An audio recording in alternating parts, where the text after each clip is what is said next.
Excuse me, এক minute একটু সরে যান। আসুন স্যার, দেখুন কি নির্দয়ভাবে মেরেছে। আপনি কে? স্যার আমার নাম পান্নালাল, আমি আপনাকে ফোন করেছিলাম।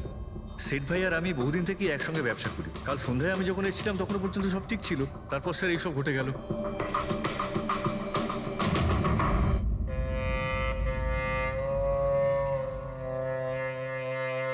ইনি কে? স্যার বাড়ির চাকর রামু।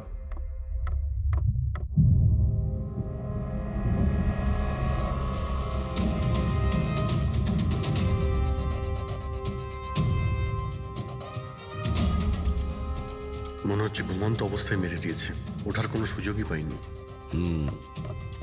স্যার, উপরে দুটো লাশ আছে।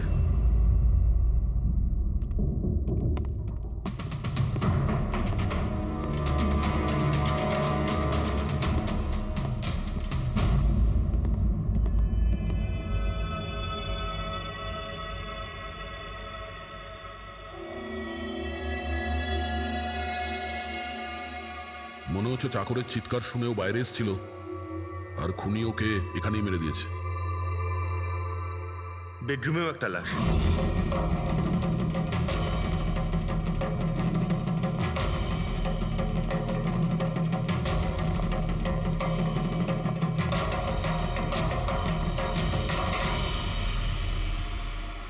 আওয়াজ শুনে হয়তো ওঠার চেষ্টা করেছিলেন, আর এখানেই মেরে দিয়েছে।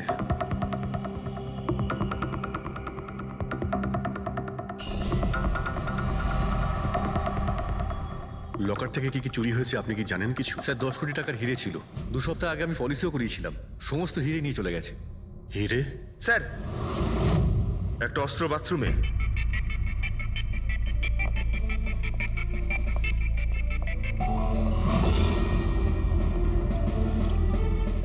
মনে হচ্ছে এইটা দিয়ে সব কটাকে মেরেছে।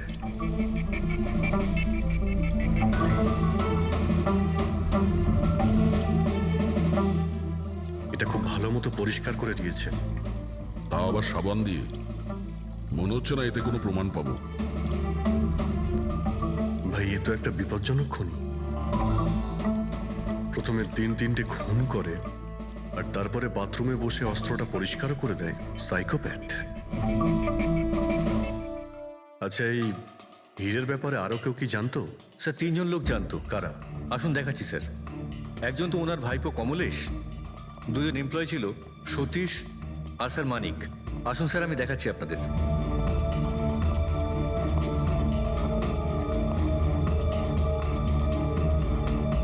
স্যার ইনি হলেন সেট ভাইয়ের ভাইপো কমলেশ।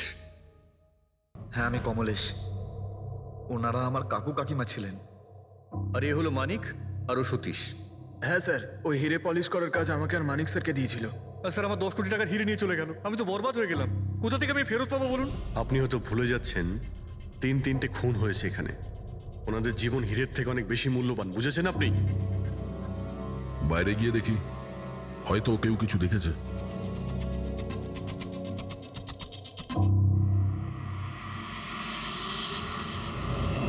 আমাদের কাল রাতের সিসিটিভি ফুটেজ চাই। এই ক্যামেরা চলছে তো? হ্যাঁ স্যার, কিন্তু কাল রাত 2 থেকে 3টের মধ্যে কারেন্ট চলে গেছিল। ওই সময়ে কিছু পাইনি স্যার, কিন্তু তার আগে আর পরে সব আছে স্যার। 2 থেকে 3টের সময় কারেন্ট ছিল না হয়তো। কিন্তু কাল রাত 2 থেকে 3টের মধ্যে কারেন্ট চলে গেছিল। ওই সময়ে কিছু পাইনি স্যার, কিন্তু তার আগে আর পরে সব আছে স্যার। 2 থেকে 3টের সময় কারেন্ট ছিল না হয়তো, খুনগুলো ওই সময়ই হয়েছে। আচ্ছা, এই সময় কোনো অচেনা ব্যক্তিকে তোমরা এখানে আসতে বা যেতে দেখেছো? স্যার, রাত 2:30টার সময় শেঠবাবুর প্রতিবেশীর বাড়ি থেকে 4 জন গাড়ি নিয়ে বেরিয়ে গেল স্যার। ওই ফ্ল্যাটটা কার? ওটা প্রেরণা ম্যাডামের স্যার। প্রেরণা ম্যাডাম আর ওনার বাবা মা ওখানেই থাকেন স্যার। গত মাস থেকে ওনার বাবা মা ওনার গ্রামে চলে গেছেন, আর ওনার গাড়ি নিয়েই সবাই গেছে। হ্যাঁ স্যার, ওরা তাড়া করছিলেন, এছাড়া টেনশনও করছিলেন। আমরা বেশি মন দিতে পারিনি, আসলে আমরা কারেন্টের ব্যাপারটা দেখছিলাম। ওই গাড়ির ডিটেলস আছে তোমাদের কাছে? পেয়ে যাবে। এই বাচ্চারা নিশ্চয়ই কিছু জানে এই ব্যাপারে। সব জায়গাতে অ্যালার্ট করে দিন, পালিয়ে যাবে কোথায় ওরা। স্যার, কিছু এমনিতে দেখি বা শুনিনি, কিন্তু একটা আজব ব্যাপার হয়েছে কালকে। মোটামুটি 1 ঘন্টা অবধি কারেন্ট ছিল না রাত্রে। হ্যাঁ স্যার, হ্যাঁ। স্যার এটা ক্রস এরিয়া, এখানে লোডশেডিং হয় না। কারেন্ট তো নিজে থেকে যায়নি, খুনি জেনে শুনেই পাওয়ার সাপ্লাইটা কেটে দিয়েছে।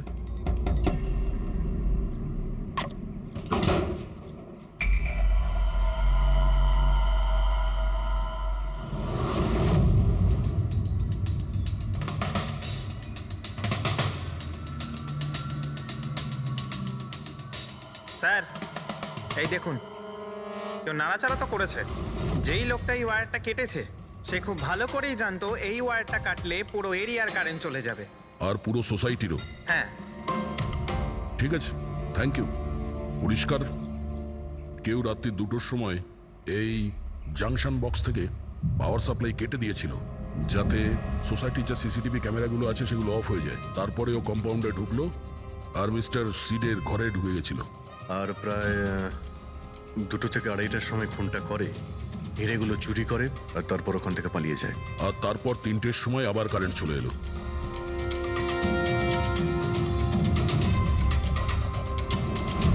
স্যার, আপনার থিওরিতে একটু গন্ডগোল দেখতে পাচ্ছি। কি গন্ডগোল আছে? ওই 3 জনের মৃত্যু 2টো থেকে 3টের মধ্যে হয়নি। কি তাহলে কখন মারা গেছে? এর ধরো 1 ঘন্টা সোয়া 1 ঘন্টা আগে, মানে 1:45 থেকে সোয়া 1টার মধ্যে। এটা কি করে সম্ভব ডক্টর? দয়া, এই 3 জনের বডির টেম্পারেচার আর বডির ভেতরের পরিস্থিতি এই কথাই বলছে যে এদের মৃত্যু 1:45 থেকে সোয়া 1টার মধ্যেই হয়েছে। আর তার ওপর এই মিস্টার সৈয়দের ঘড়ি। আক্রমণের সময় উনি নিশ্চয়ই খুনিকে নিজের হাত দিয়ে আটকানোর চেষ্টা করেছিলেন, আর এই ধাক্কাধাক্কিতে ওনার ঘড়িটা বন্ধ হয়ে গিয়েছিল। এখন ঘড়িটা সময় দেখাচ্ছে 12:55। 12:55? কিন্তু স্যার, যদি খুনগুলো 12টা থেকে 1:45টার মধ্যে হয় তাহলে খুনি হয়তো তার আগেই এসেছিল। কিন্তু বিল্ডিং এর লাইটগুলো তো 2টো পর্যন্ত অন ছিল স্যার, আর সিসিটিভি ক্যামেরাও কাজ করছিল। আর বিল্ডিং এর সিকিউরিটি খুব ভালো স্যার। আর একজন ওয়াচম্যান স্যার মিস্টার সিডের ঘরের নিচেই দাঁড়িয়ে ছিল। আমরা সিসিটিভি ফুটেজ চেক করেছি, 2টো পর্যন্ত তো খুনি বিল্ডিং এ ঢোকেইনি। তাহলে এলো কখন? আর তাছাড়া খুনি খুনগুলো করার পরে পাওয়ার কাটটা কেন করতে গেল? ফ্রেডি। হ্যাঁ ফ্রেডি। আচ্ছা, ভেরি গুড স্যার। ফ্রেডি ওই 4 জন বাচ্চাকে ধরে নিয়েছে। শহরের বাইরে যাওয়ার চেষ্টা করছিল, ওয়াশি বিচের কাছে ওদেরকে ধরে নিয়েছে। Great work. সবাইকে নিয়ে এই বিউরোতে আসতে বলো।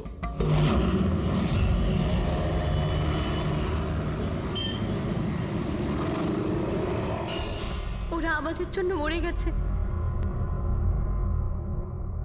এগুলো তোমরা ওই হিরের জন্য করেছো না? হিরে? হিরে? আপনি কোন হীরের কথা বলছেন স্যার? হীরের ব্যাপারে তোমরা কিছু জানো না? যদি নাই জেনে থাকো তাহলে মেরেছো কেন? হ্যাঁ স্যার, আমরা কাউকে মারিনি, ওই কাবারা মেরেছে স্যার। আরও আমাদের জন্যই এসেছিল, আমরাই ওকে ডেকেছিলাম স্যার। এই কাবারা আবার কে? ও একজন কুখ্যাত সিরিয়াল কিলার আর ডাকাত। এক মিনিট, এটা ওই 1940-এর কাবারা নয় তো? আরে, আমি এই ব্যাপারে পড়েছি স্যার। ও শুধু লোকেদেরকে লুটতোই না স্যার, বরং তাদেরকে খুব খারাপভাবে মারতো। হ্যাঁ, উনি। আরে, ও তো মারা গেছে, বহু বছর হয়ে গেছে। তোমরা ওকে ডাকলে কি করে? আমরা একটা হিস্ট্রি প্রজেক্ট বানাচ্ছিলাম, তাই আমরা ভাবলাম যে সত্যি ডাকাতকে ডাকলে আরো ভালো হবে। তাই আমরা ওর আত্মাকে ডাকছিলাম, কিন্তু সবকিছু গন্ডগোল হয়ে গেল। যা কিছু হয়ে যাক, হাত ছাড়বি না।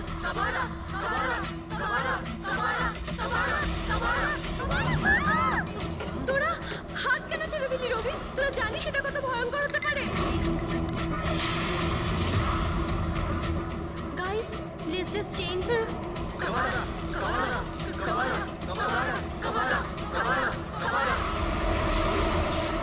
স্যার, তারপর হঠাৎ করে একটা শব্দ হলো, আর আমরা ওইদিকে তাকাতেই দেখলাম যে কাবারার ছায়া।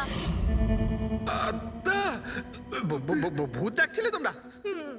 চুপ চুপ। ভূতকে ডাকছে। আর তোমরা লেখাপড়া জানো তো? এই সমস্ত কথা বিশ্বাস করো? 50 বছর আগের মারা যাওয়া আত্মা খুন করে চলে যাচ্ছে আর হিরে নিয়ে পালাচ্ছে। আরে এরকম কখনো হয়? স্যার, ওই ছায়াটা আমি নিজের চোখে দেখেছিলাম। ওর মুখ, চোখ, নাক কিচ্ছু ছিল না স্যার। কটার সময় দেখেছিলে? স্যার, তখন 2:05 বাজছিল। স্যার, আমি সেলফোনের টর্চ অন করেছিলাম, তাই সময় দেখতে পেয়েছিলাম। 2:05 মানে কারেন্ট যাওয়ার ঠিক পরপরই। তার মানে খুনি একা ছিল না, আরও কেউ ছিল ওর সঙ্গে? ওই কাবারা ছিল স্যার। হ্যাঁ স্যার, আমরা খুব ভয় পেয়ে গেছিলাম আর আমরা ওখান থেকে মনিকার হোস্টেলে পালিয়ে গেলাম।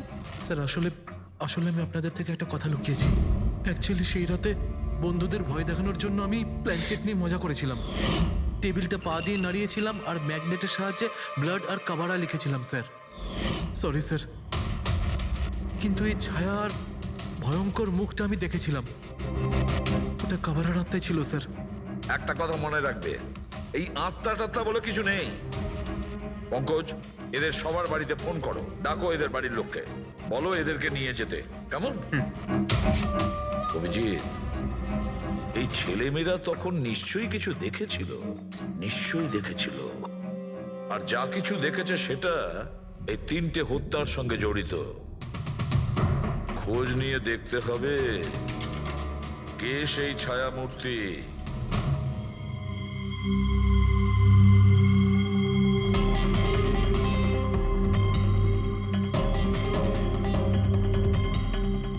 মনে হচ্ছে ওরা খুনিকে দেখেছিল। হ্যাঁ স্যার, আর খুনি হলো ওই কাবারা। আরে ভাই, ব্যালকনিতে গিয়ে দেখে আসি, কোনো না কোনো প্রমাণ নিশ্চয়ই রেখে গেছে কাবারা তোমার জন্য।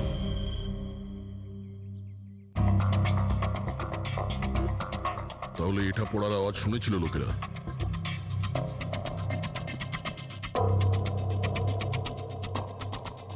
স্যার ওটা শেঠেদের ব্যালকনি। তো খুনি ওখান থেকে দৌড়ে এখানে এসেছিল, তখনই এই টপটা পড়ে গিয়ে ভেঙে গিয়েছিল। ওখানে গিয়ে দেখো তো।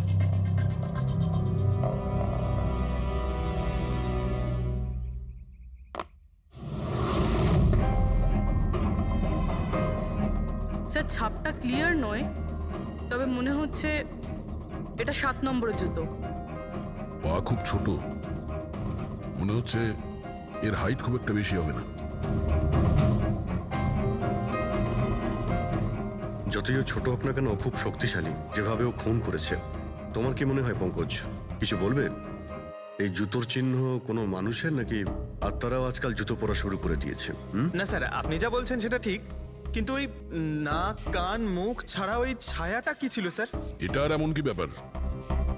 তুমি নিজের মুখে এটা লাগিয়ে নাও। এই নাও, এই নাও। না চোখ আছে না নাক আছে, একদম ছায়া। আর অন্ধকার ছিল, তাই ওদেরও মনে হয়েছিল যে খুনি কোনো আত্মা ছিল। এক তো ওরা প্ল্যানচেট করছিল, তার উপরে অন্ধকার হয়ে গিয়েছিল, তাই এরকম ছায়া দেখলে তো ওরা অন্যরকমই কিছু ভাববে, তাই না? একটু ভাবো, আত্মার 10 কোটি টাকার হীরের কি প্রয়োজন? কি করবে ওদিও? এই কাজ কোনো আত্মার নয়, কোনো মানুষের। রাত্রি 12:55 মিস্টার সেঠ আর মিসেস সেঠ আর তাদের চাকর রামু, এই 3 জন খুন হয়ে যায়।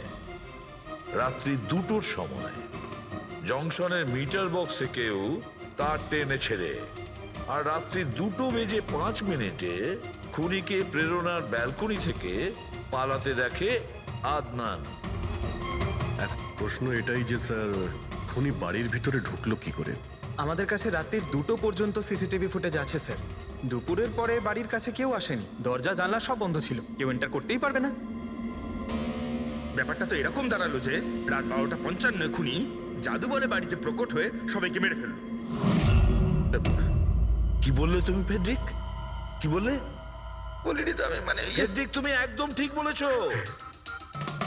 খুনি এটাই করেছে, একদম ওই কাজটাই করেছে। মানে কাবারার ভূত? চুপ, কাবারার ভূত। আমি এটা বলতে চাইছি যে খুনি ওই খুনের রাতে ও আগে থেকেই উপস্থিত ছিল, বাইরে বেরোয়নি ও। তার মানে বাড়ির ভেতরেরই কোনো লোক? কিন্তু স্যার, বাড়ির তো সবাই মারা গেছে। অন্য কেউ, দয়া, অন্য কেউ ছিল যে খুনের রাতের আগেই রুমে আগের থেকে বসেছিল, বাইরে যায়নি সে। একটা কাজ করি আমরা, সিসিটিভি ফুটেজ চেক করতে হবে, দেখতে হবে খুনের 2-4 দিন আগে কে কে মিস্টার আর মিসেস সেটের ঘরে এসেছিল। দয়া, অভিজিৎ, তোমরা সেটের বাড়িতে যাও আর দেখো কোনো লুকোনোর জায়গা আছে কি না।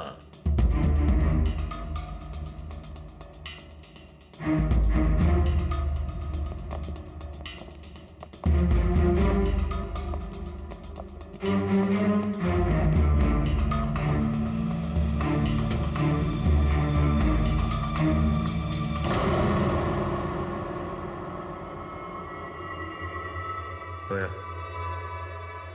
নেকড়েগুলো দেখো উপরে যাচ্ছে।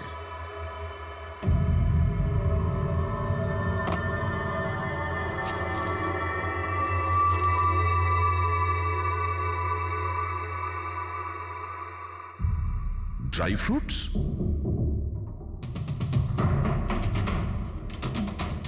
ড্রাই ফ্রুট নিয়ে ও হয়তো এখানেই লুকিয়ে বসেছিল। জায়গাটাও ভালো লুকোনোর জন্য সুযোগের অপেক্ষায় ছিল। কিন্তু এই ঘরের মধ্যে ঢুকলো কবে?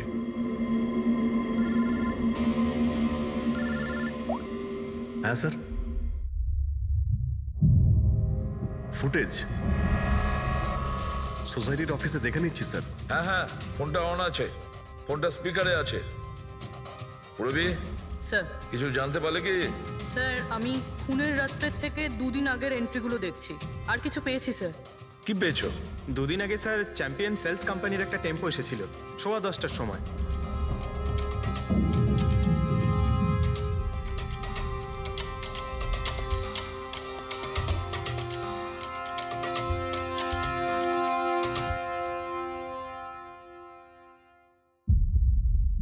আর স্যার তার পরের দিন মানে খুন হওয়ার ঠিক 1 দিন আগে চ্যাম্পিয়ন সেলসের টেকনিশিয়ান মিস্টার শেঠের বাড়িতে এসেছিল, 1 ঘন্টা থেকে চলে গিয়েছিল।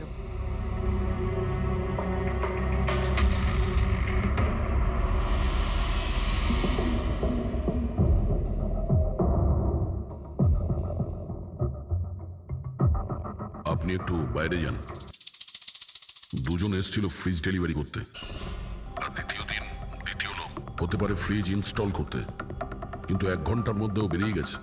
তার মানে এর মানে হলো যদি খুনি ওখানে ছিল তাহলে ও ওখানে কোনো প্রমাণ রেখে যাবে। শালুখেরকে বলো ও যেন শেঠের বাড়িতে যায়।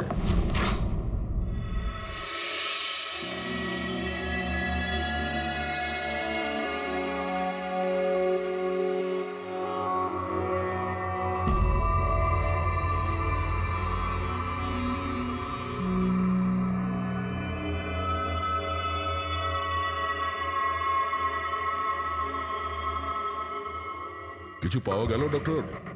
হ্যাঁ, পাওয়া গেছে ইলেকট্রোল্যাক্স। হ্যাঁ, সোডিয়াম ক্লোরাইড, ইউরিয়া, ওই সব কিছুই যেগুলো একজন মানুষের ঘামের মধ্যে থাকে। আচ্ছা, এর মানে হলো খুনি এই ফ্রিজের মধ্যেই ঢুকে এসেছিল এখানে। যখন ফ্রিজের ডেলিভারি হয় ও ফ্রিজের ভিতরে লুকিয়েছিল আর বাড়িতে ঢুকে পড়ে। হ্যাঁ স্যার, কয়েকদিন আগে আমি নতুন একটা ফ্রিজ নিয়েছি। কোম্পানির লোক ডেলিভারির পরে ফ্রিজটা খুলতে দেয় না। তারপর 1-2 দিন পরে যখন ইনস্টলেশনের লোক আসে তারা ফ্রিজটা খোলে। তার মানে মিস্টার সিড আর তার বাড়ির লোক জানতেই পারেনি যে ঘরের মধ্যে আর কেউ ঢুকে বসে আছে। একদম, ওই লোকটি ফ্রিজের মধ্যে ঢুকে বসেছিল, ফ্রিজের মধ্যে ওর গরম লাগছিল, গরম থেকে ঘাম বেরিয়েছে, ওই ঘাম ফ্রিজের মধ্যে রয়ে গেছে। কিন্তু ডক্টর সালুখে, ফ্রিজের কার্টন তো সিল থাকে, তাহলে খুনি ভেতরে গেল কি করে আর নিঃশ্বাসই বা নিচ্ছিল কি করে?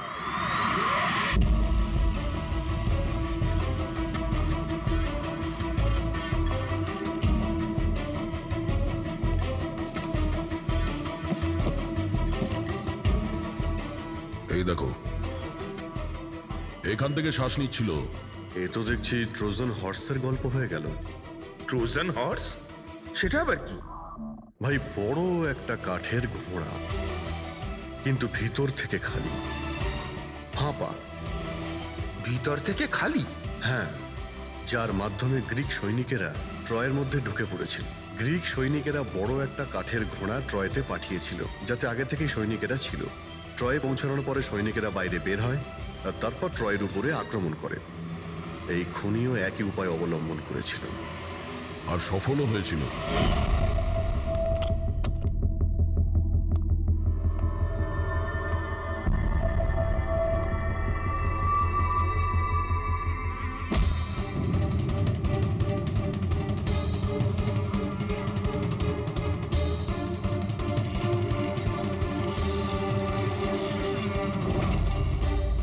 কে তুমি?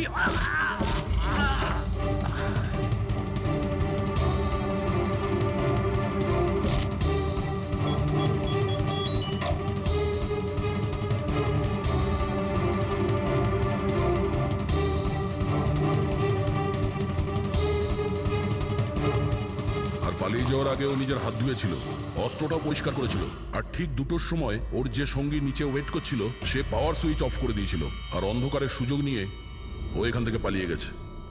পালাতে গিয়ে ও ওইখানে ওই ব্যালকানিতে যায় যেখানে ও টপটা ফেলে দেয়।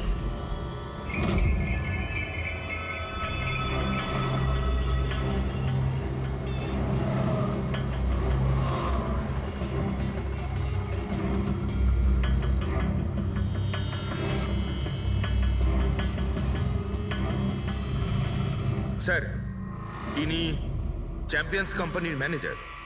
স্যার আমি রেকর্ডস আবার চেক করেছি, শেঠজি আমাদের বহুদিনের কাস্টমার। আপনি ম্যানেজার? হ্যাঁ। আর তো তোমরা কৈলাস আর মানব, হ্যাঁ, স্যার। তোমরা ফ্রিজ ডেলিভারি করতে এসেছিলে শেঠ সাহেবের বাড়িতে, তাই তো? হ্যাঁ স্যার।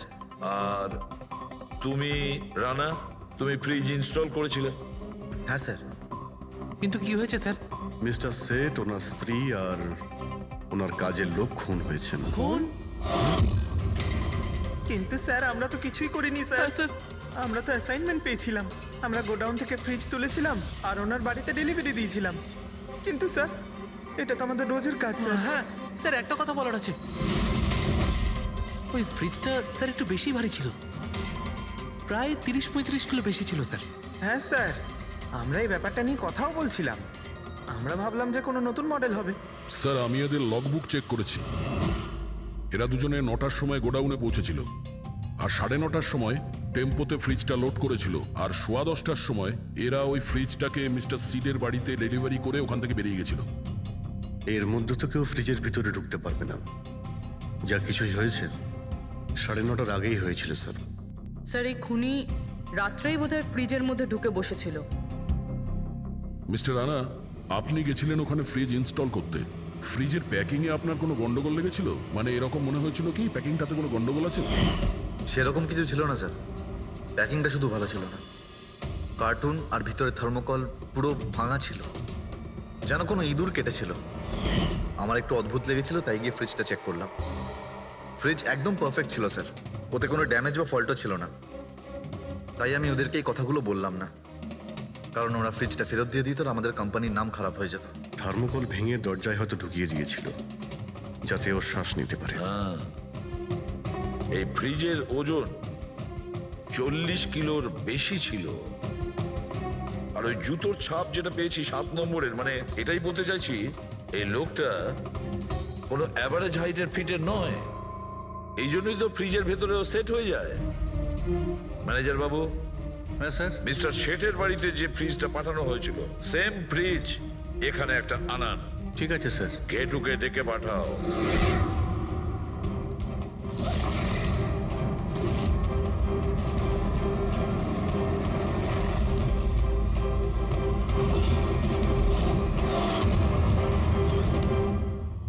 আপনি ডেকেছেন আর আমি চলে এসেছি। আরে বাহ, কেমন আছো ঘেঁটু? আরে স্যার, আরে বাবা, কি ব্যাপার, এতদিন বাদে এলে? সব ঠিকঠাক আছে তো? এখনো পর্যন্ত একদম ঠিকঠাক আছি। এখন আপনারা যখন আমাকে সিআইডিতে ডেকেই পাঠিয়েছেন, তাহলে দেখা যাক আমি আপনাদের কি কাজে লাগতে পারি। এবারে মন দিয়ে শুনুন।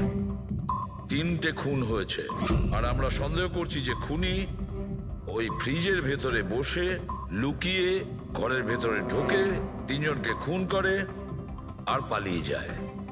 এই ফ্রিজটার ভেতরে? হ্যাঁ, এই ফ্রিজটার ভেতরে। আর স্যার? আর তোমাকে হ্যাঁ, ওইভাবেই ফ্রিজের ভেতরে যেতে হবে আর বসতে হবে। স্যার আমাকে ফ্রিজের ভেতরে যেতে হবে? হ্যাঁ। ওই ফ্রিজের দরজাটা বন্ধ হয়ে যাবে? অবশ্যই। তোমাকে ফ্রিজের ভেতরে বসে বাইরে বেরোনোর চেষ্টা করতে হবে। কিভাবে বাইরে বেরোবে আমাদের দেখাও।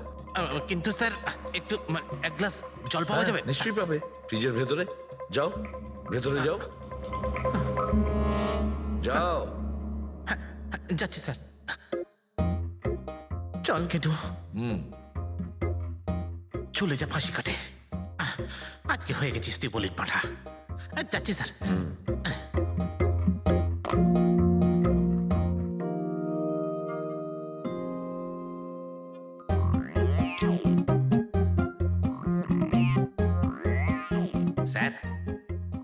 এই দেখুন, এবার দেখুন ঘেটুর চমৎকার।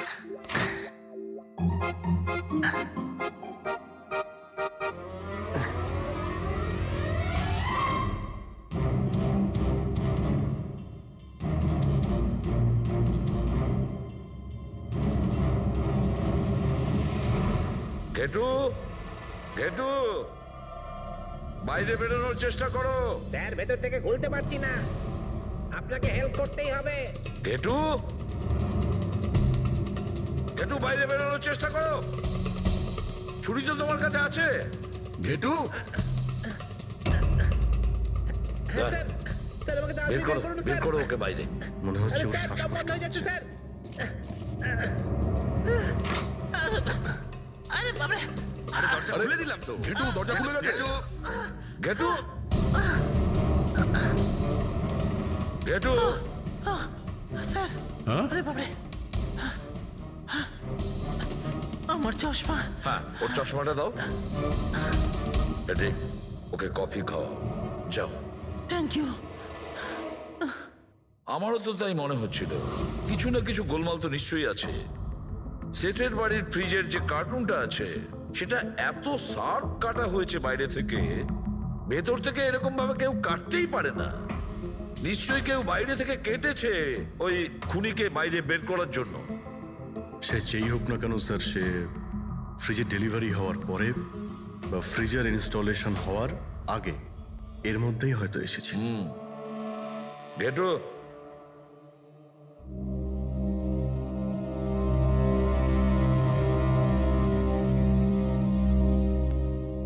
ঘেটু, একটা কাজ করো। আমাদের ওই খুনি রোগা পাতলা 30-40 কিলো ওজনের হবে, তবে শক্তিশালী।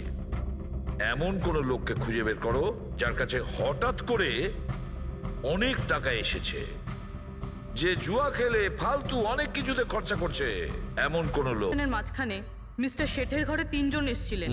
প্রথমজন হচ্ছেন পান্নালাল। হ্যাঁ, পান্নালাল সুরাট থেকে হিরে নিয়ে এসেছিল আর মিস্টার শেঠের বাড়িতেই ছিল। স্যার, হিরো তো ওনারই ছিল, তাহলে উনি খুন করলেন কেন? হতে পারে ওই হীরের ইন্স্যুরেন্স করেছিল, আর ইন্স্যুরেন্সের কোম্পানি থেকে ডবল লাভ নেবার জন্য এই সমস্ত খেলা খেলেছিল। আর স্যার, দ্বিতীয়জন হলো মানিক। ও মিস্টার শেঠের কোম্পানিতে কাজ করে। আচ্ছা, এই হিরের পালিশ তো এই করতো না স্যার? হতে পারে ওর হয়তো লোভ জন্মে গিয়েছিল। আর তৃতীয় জন মিস্টার শেঠের ভাইপো কমলেশ। হ্যাঁ স্যার, এই কমলেশ আসলে ওদের ওখানে থাকে না, ওর কোম্পানিতে কাজ করত। কিন্তু হীরের ব্যাপারে কিন্তু ও সবকিছু জানতো। হতে পারে লোভে পড়ে ওদের সবাইকে খুন করে দিয়েছে। ঘেটু, হ্যাঁ বলো ঘেটু, বলো। স্যার, একটা লোক আছে, ভিক্টর। স্যার, ওর চেহারা সেম টু সেম একই রকম যেমনটা আপনারা বলেছিলেন। আর স্যার, ও খুব সহজে ফ্রিজের মধ্যে এঁটে যেতে পারে। আর স্যার, কয়েকদিন থেকে ও বেশ অদ্ভুত ধরনের কথাবার্তা বলছে, যেন যেন বড় একটা গুপ্তধনের খোঁজ পেতে চলেছে, অথবা ও যেন গুপ্তধন পেয়ে গেছে। স্যার, ও খুবই পাগল আর রকচটা ধরনের মানুষ। শুনেছি কয়েক বছর আগে ও নাকি সিরিয়াল কিলারও ছিল।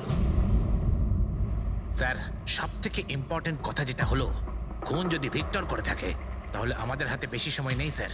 হয় ও দেশ ছেড়ে দিয়েছে, না হলে দেশ ছাড়ার মতলব ভাবছে।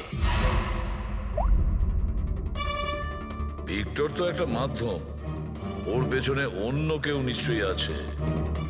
এই ভিক্টর দেশ ছেড়ে পালানোর চিন্তা করছে। পালিয়ে যাবে কোথায় স্যার? ওকে পালাতে দিলে তো ওর ফোনের লোকেশন থেকে জানতে পারবো কোথায় লুকিয়ে বসে আছে। অনেক পরিশ্রম করতে হয় সিআইডিতে। আর স্যার, স্যার এখানেই কোথাও আছে, তাই না?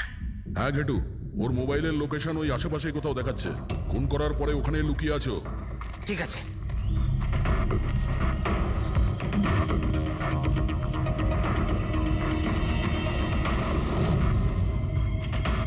তুমি ঠিক যাচ্ছ, আরো আগে যাও।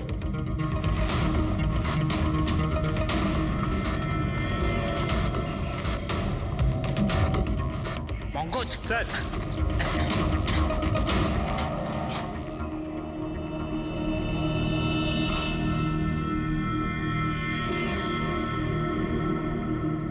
স্যার, এবার আর ওকে কেউ ধরতে পারবে না স্যার। পঙ্কজ কি বলছো? কি হয়েছে কি? স্যার মরে গেছে ও। হাতে একটাই প্রমাণ ছিল, এখন সেটাও গেল। কি করে মারা গেল? স্যার মাথায় কেউ পাথর দিয়ে বা অন্য কিছু দিয়ে মেরেছে স্যার। আর আর মারা গেছে বেশ কিছু সময় হয়ে গেছে, বডি থেকে দুর্গন্ধ বেরোচ্ছে। ঠিক আছে পঙ্কজ, অ্যাম্বুলেন্স ডেকে নাও আর তোমরা ওখান থেকে বেরিয়ে যাও। ওকে স্যার, ওকে। যেই ওদের কাজ হয়ে গেছে সাথে সাথে ওদের ব্যবস্থাও করলো আর লাশটাকে ফেলে দিল। স্যার এই 3টে খুনের পরেই ভিক্টরের ফোনের লোকেশন ওখানেই দেখাচ্ছিল। আচ্ছা, তাহলে কে কে খুনটা করতে পারে? পান্নালাল, মানিক না কমলেশ? পান্নালাল, মানিক না হলে কমলেশ। হ্যাঁ সালুকা বলো। আচ্ছা ঠিক আছে, থ্যাংক ইউ। ওই পান্নালাল, মানিক আর কমলেশ, ওই 3 জনকে ফরেন্সিক ল্যাবে ডাকো। আসল অপরাধী কে সেটা জানা গেছে। এই কার্টেনের ভেতরেই ভিক্টরকে ও বাড়িতে পাঠানো হয়েছিল, আর ঘেটুকে ওখানে পাঠিয়ে এটা তো প্রুভ হয়েই গেছে যে ভিক্টর নিজে থেকে বাইরে আসেনি। তো বোঝাই যাচ্ছে নিশ্চয়ই ওকে কেউ সাহায্য করেছিল বাইরে বেরিয়ে আর আসতে। যে ওকে সাহায্য করেছে সে এসবের মাস্টারমাইন্ড, আর সে তোমাদের 3 জনের মধ্যে কেউ একজন। এসব আপনি কি বলছেন স্যার? স্যার আমি কিছু করিনি। আপনারা এরকম কেন বলছেন? হ্যাঁ, 1 মিনিট। কেউ এই কার্টেনটাকে খুব ভালোভাবে কেটেছে, ভিক্টরকে বাইরে বার করেছে, তারপর পুনরায় একটা টেপ দিয়ে কার্টুনটাকে আটকে দিয়েছে। কিন্তু এই কার্টুনের টেপটা মারবার সময় ও নিজের আঙুলের ছাপ এই চটচটে জায়গায় রেখে যায়, যেটা এখনো ইনট্যাক্ট আছে। এই টেপটার ওই দিকে। কিন্তু স্যার ফিঙ্গারপ্রিন্টস মিলবে কিভাবে? কার্টুনে তো টেপ লাগানো রয়েছে, আর যদি আমরা টেপটাকে ছিঁড়তে যাই তাহলে তো কার্টুনের কাগজগুলোও ছিঁড়ে যাবে। তুমি চিন্তা করো না পুরবি, ডক্টর সালুকে যখন আমাদের এখানে ডেকেছেন তো কোনো না কোনো রাস্তা তো আছেই ওনার কাছে। আছে তো, রাস্তা আছে। সারিকা, এই হেয়ার ড্রায়ারটা দিয়ে, এই হেয়ার ড্রায়ারটাকে আমরা এই টেপটার ওপর ইউজ করব। এই ড্রায়ারের গরম হাওয়াতে এই টেপটার ওপরের অ্যাডহেসিভ আঠাটা একেবারে গলে যাবে।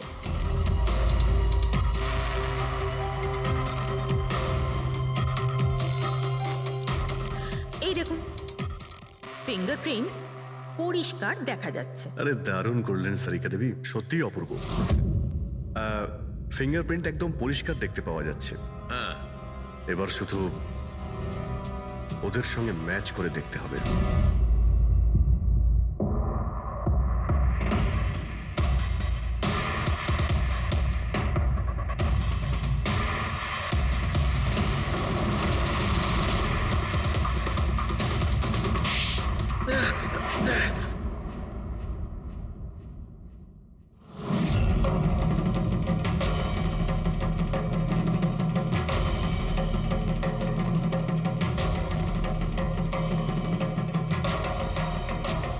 কমলেশ,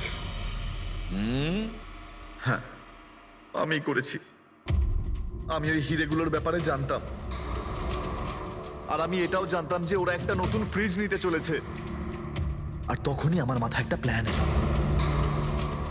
আমি ওই ফ্রিজটাকে ফ্রোজেন হর্সের মতো ইউজ করে ভিক্টরকে ওই বাড়িতে পৌঁছলাম। তারপর আমার হিরের লোভ হয়ে গেছিল। তারপরও রাতে বাড়ি এসে পৌঁছলো। তারপর সুযোগ দেখে আঙ্কেলের ফ্রিজটায় গিয়ে আমি লুকিয়ে গেছিলাম।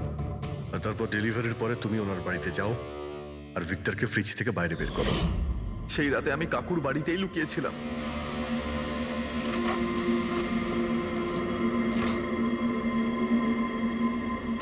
আর তারপর আমি ভিক্টরকে আবার বাইরে বার করে ওখানেই লুকিয়ে দিলাম।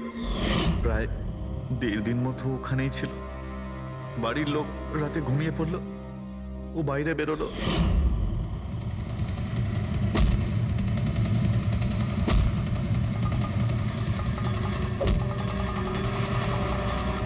ও সবাইকে মারলো, আর তারপর হিরে চুরি করে আমার জন্য অপেক্ষা করছিল। ও তাই ভিক্টর নিজের হাত আর অস্ত্র পরিষ্কার করছিল, কারেন্ট অফ হওয়ার জন্য অপেক্ষা করছিল, তাই তো? হ্যাঁ, তারপর আমি ভিক্টরকে আমার সাথে নিয়ে গেলাম।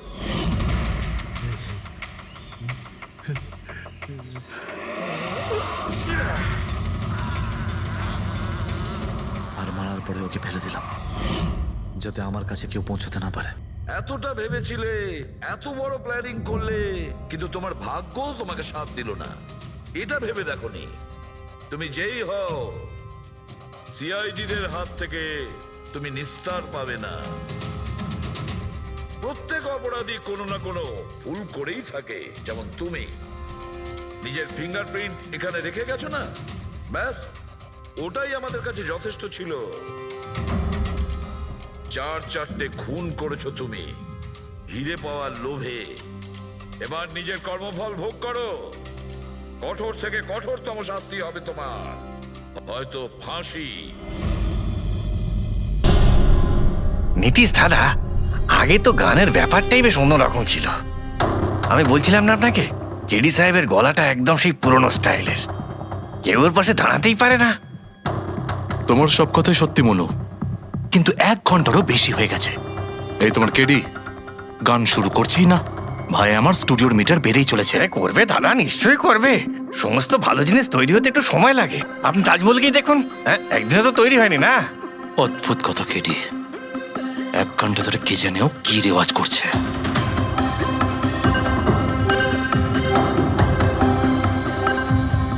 আরে মনু, যাও গিয়ে দেখো, গানটা শুরু করো ভাই, আমাকে একটা মিটিং এ যেতে হবে। আর একটু ধৈর্য ধরো নীতিশ বাবু, সৌগুরের ফল মিষ্টি হয়। তোমার দ্বারা হবে না, আমাকে গিয়ে বলতে হবে।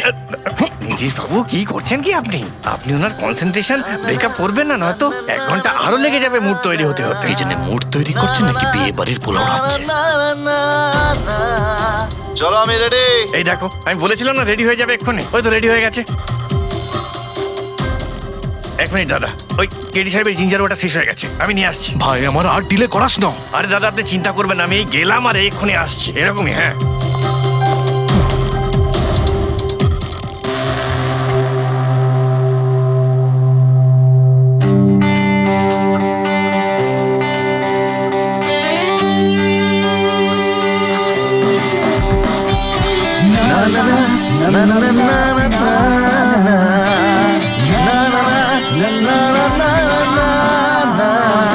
चल दिए साथ हम रास्तों पे, बेखबर अनजान से एक रास्तों पे, तू देना साथ मेरा ये ख्वाहिश मेरी।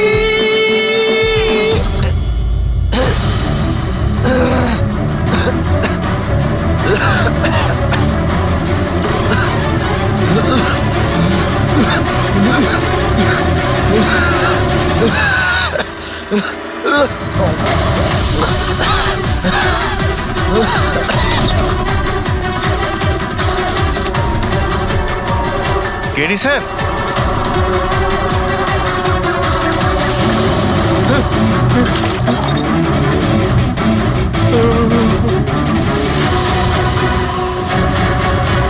স্যার, কেডি স্যার, আরে কেডি স্যার।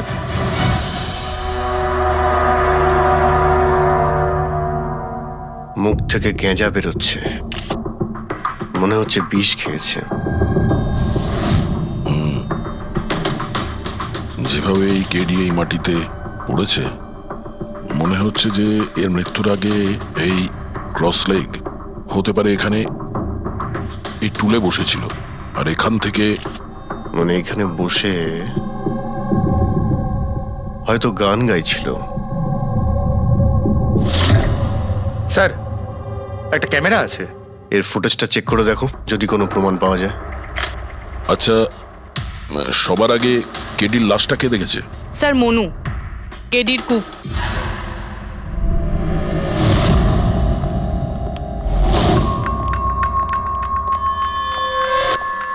আচ্ছা আগে স্যার, এই নিউজ পেপারে তো আমি অনেকবার পড়েছি এই কেডি বাবু ড্রাগ নেওয়ার ব্যাপারে খবর ছাপা হতো। আজকেও কি ড্রাগস নিয়েছিল?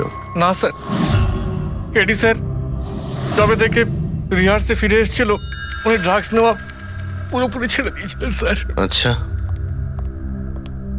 তুমি কিছু পেলে ক্যামেরার মধ্যে? ব্যাটারি ডাউন আছে স্যার, অনই হচ্ছে না। এই গ্লাসটা দাও তো। এই গ্লাসটা কেটিবাবু চেয়ারের পাশে পড়েছিল। কি ছিল এই গ্লাসের মধ্যে? এটাতে আমি জিঞ্জার ওয়াটার তৈরি করে কেডি সাহেবকে দিয়েছিলাম 1 ঘন্টা আগে। মরার আগে কেডি সাহেব যদি কিছু খেয়ে থাকেন বা পান করে থাকেন, সেটা হলো এই জিঞ্জার ওয়াটার যেটা তুমি বানিয়েছিলে। আমি নিজের প্রাণ দিয়ে দেবো, কিন্তু কেডি সাহেবের কোনো ক্ষতি হতে দেবো না স্যার। আপনারা সিআইডির লোক স্যার, সন্দেহ করা তো আপনাদের কাজ। কিন্তু স্যার আমি দিব্যি করে বলছি স্যার, জিঞ্জার ওয়াটার আমি কিচ্ছু মেলাইনি স্যার। হ্যাঁ ঠিক আছে। আচ্ছা, একটু আগে তুমি বললে যে কেডি সাহেব এই ড্রাগস নেওয়া বন্ধ করে দিয়েছিলেন, এটা কি? স্যার এটা গলা পরিষ্কার করার ওষুধ স্যার। কেডি স্যার গান গাওয়ার আগে এটা নিত স্যার। আজকেও নিয়েছিলেন? আমি দেখিনি তো স্যার, কিন্তু নিয়েছিলেন হয়তো, কারণ এটা না নিয়ে উনি গানই গাইতেন না। তুমি ছাড়া আর কে কে ছিল এখানে? আমি ছিলাম, আর নীতিশ ভাই সাহেব যিনি এখানের সাউন্ড ইঞ্জিনিয়ার, আর ওনার কুকুর ছিল স্যার। কোথায় এই নীতিশ? জানি না স্যার। ও কেডি সাহেবের লাশ যখন আমি দেখি তখন ও এখানে ছিল না স্যার, আর তারপরে কিছুই জানি না স্যার। তার মানে খুন করে পালিয়েছে? কোনো ফটো বা ফোন নাম্বার আছে নীতিশের? হ্যাঁ স্যার, আজ সকালে আমি সেলফি তুলেছিলাম না, এই দেখুন স্যার। একটু খোঁজ নিয়ে দেখো তো কোথায় লুকিয়ে আছে। আর এই ক্যামেরাটা ওখানে লাগানো ছিল, কি রেকর্ড করছিলে? ওই কেডি স্যার নিজের গান রেকর্ডিং করে সোশ্যাল মিডিয়াতে দেয় স্যার, নিজের ফ্যানেদের জন্য। ওনার ফ্যানেদের খুব খারাপ লাগবে স্যার ওনার মৃত্যুর খবর শুনে। ফ্যানেদের তো খারাপ লাগবেই, কিন্তু ওই খুনিরও খারাপ লাগবে যদি ও এই রেকর্ডিং এ থাকে। আর ওই ক্যামেরার ফুটেজ থেকে কিছু পাওয়া গেছে? আরে স্যার, অনেক ফুটেজ রয়েছে। পঙ্কজ আর পুরবী ভালো করে দেখছে, কিছু না কিছু অবশ্যই পাওয়া যাবে। আপনি কিছু পেলেন? বিষের ব্যাপারে কিছু জানতে পেরেছো যার কারণে কেডি মারা যায়? না, ওর থেকে বেশি কিছু জানতে পারেনি বস। বেশি কিছু জানতে পারেননি স্যার? 2 ঘন্টা হয়ে গেছে, 2 ঘন্টা, আর এখনো আপনি কিছু জানতেই পারলেন না। সারিকা, তুমি কিছু জানতে পারলে? আরে এটা কোনো ম্যাথের ক্লাস নাকি? 2 × 1 = 2, 2 × 2 = 4। হ্যাঁ ভাই, এটা হচ্ছে ফরেনসিক ল্যাব, এখানে মগজ খাটাতে হয়, মগজ। আরে তুমি কি করে জানবে ভাই যে এখানে কতটা ঘাম ছড়াতে হয়? না, আমরা তো বাইরে হাওয়া খেতে যাই, আমরা কোনো কাজ টাজ তো করি না। আচ্ছা ঠিক আছে, এবার যতটুকু জানো ততটুকু বলো। দেখো, আপাতত আমি শুধু এইটুকু বলতে পারি যে এর মৃত্যু বিষের কারণেই হয়েছে। আর বিষটা এমন যে খুব তাড়াতাড়ি কাজ করে, মানে 5 মিনিটের মধ্যেই মানুষটা মারা যায়। তাহলে তো সেটা জিঞ্জার ওয়াটারের মধ্যে থাকতেই পারে না, কারণ ওর সেটা 1 ঘন্টা আগে খেয়েছিল। ওই গলা পরিষ্কার করার জন্য যে ওষুধটা ছিল তার মধ্যে কিছু পেলে? না, এই ওষুধগুলো আমি চেক করেছি, এগুলোতে কিছু নেই। আরে তাহলে আর তো কিছু খাওয়া দাওয়া করেনি ও। আচ্ছা সালুখে, এর শরীরে যে বিষটা, সেটা নিশ্চয়ই খাওয়া দাওয়ার কারণেই গেছে, আর কোনোভাবে যেতে পারে? আরে বস, বললাম তো বেশি ডিটেলস এখন বলতে পারবো না। কিন্তু হ্যাঁ, আর একটা কথা, এর মুখের মধ্যে মিউকাস মেমব্রেনে বিষের ট্রেসেস পাওয়া গেছে। আর বস, বেশি সম্ভাবনা তো এইটারই যে খাদ্য পানীয়র ভিতর দিয়েই বিষটা শরীরের মধ্যে গেছে। কিন্তু স্যার, ওখান থেকে ওরা তো বললো যে স্টুডিওতে এ আর অন্য কিছু খাইনি। হ্যাঁ অভিজিৎ, ওই ক্যামেরার ফুটেজেই জানা যাবে যে কি খেয়েছিল আর কি পান করেছিল। तू देना साथ मेरा পুরবী, পুরো ফুটেজটা দেখার দরকার নেই, কেডির মৃত্যুর 5 মিনিট আগের ফুটেজটা দেখতে হবে, পুরো উত্তরটা আমরা পেয়ে যাব। স্যার, শেষের 5 মিনিট? হ্যাঁ, কারণ ডক্টর সালুখে বলছেন 5 মিনিটের মধ্যেই বিষ কাজ করা শুরু করে দেয়। তার মানে তার আগে তো বডিতে বিষ যেতেই পারে না। সেটাই একবার দেখো তো। তাহলে আমরা 56 মিনিট থেকে দেখি।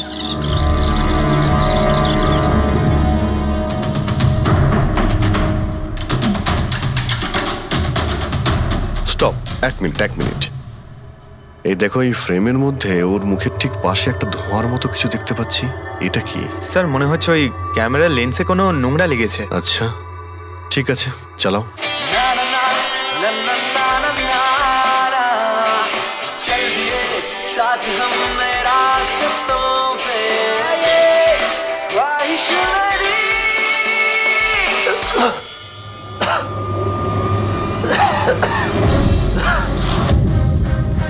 স্যার এই